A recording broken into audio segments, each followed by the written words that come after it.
I want to tell you that this is breaking news, but if you were around in the early 90s, if you were around at the height of the East Coast, West Coast beef, if you were around for the Source Awards, if you were around for the Vibe Awards, right? Like, you know all of these Diddy stories. You've just been waiting for it to come into mainstream media. That being said, we are now getting reports that Mr. P. Diddy did, in fact, order a hit on Tupac and Suge Knight.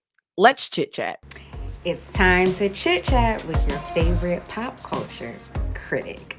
So, this news comes to you by way of Neighborhood Talk through New York Times. Okay. We have a former LAPD officer, Mr. Greg Kading, who says that Keefe D admitted that Mr. Diddy, Papa Diddy Pop, as we like to call him over here, in fact, put a hit out on Suge Knight and Tupac back in 1995 to be issued at the Summer Jam event. So, in 1995, Summer Jam was held in California. Mr. Papa Diddy Pop allegedly had a meeting in a room full of Crips who wanted smoke with Tupac and Suge Knight anyway.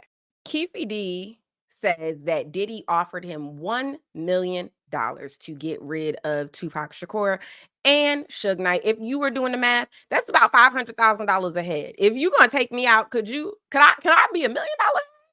Could you offer him 2 million? God damn it, man. Like, why do I have to? 500,000 is a little disrespectful. Okay.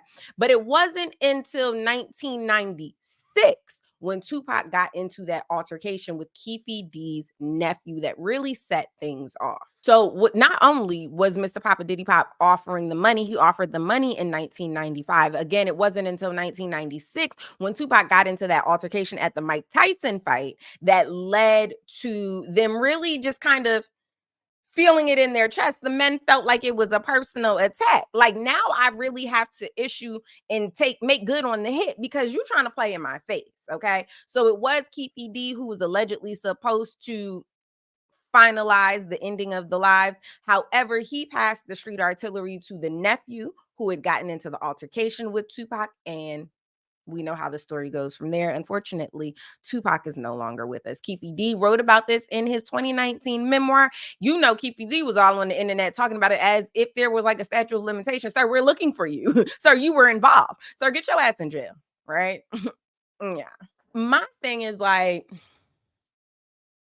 if you paid to get rid of Tupac and tried to get rid of Suge, did you pay to get rid of Biggie too? Did you pay to get rid of the person who was getting ready to leave your label? Right? Did you have a meeting in a hotel room about that? None of these stories are new, which is why I said I don't want to call it breaking news. We've been hearing about this. We've been speculating about this. Some people, grew up in the industry in the 90s. They not there no more.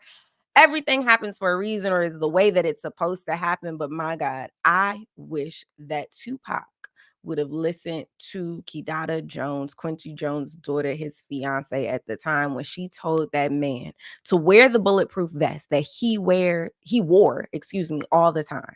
He decided it was too hot. He didn't want to wear it. And I just want to know where we would be in hip hop, in the world. What type of change would Tupac have made? This man was instrumental and had a very powerful voice, and he was merely but a baby. This man would have been 53 if he was still alive. I feel like Tupac would have really hurt the acting game. That man would have went in there and tore it up. And I think that his activism would have pushed the needle in more predominantly Black spaces in the hip hop space. I definitely think things would have been different if that man was here and not hiding out in Malaysia.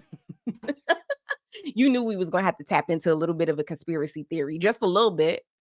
But could you imagine if they let that man think they had gotten away with it and that Tupac was going and he really is in Malaysia?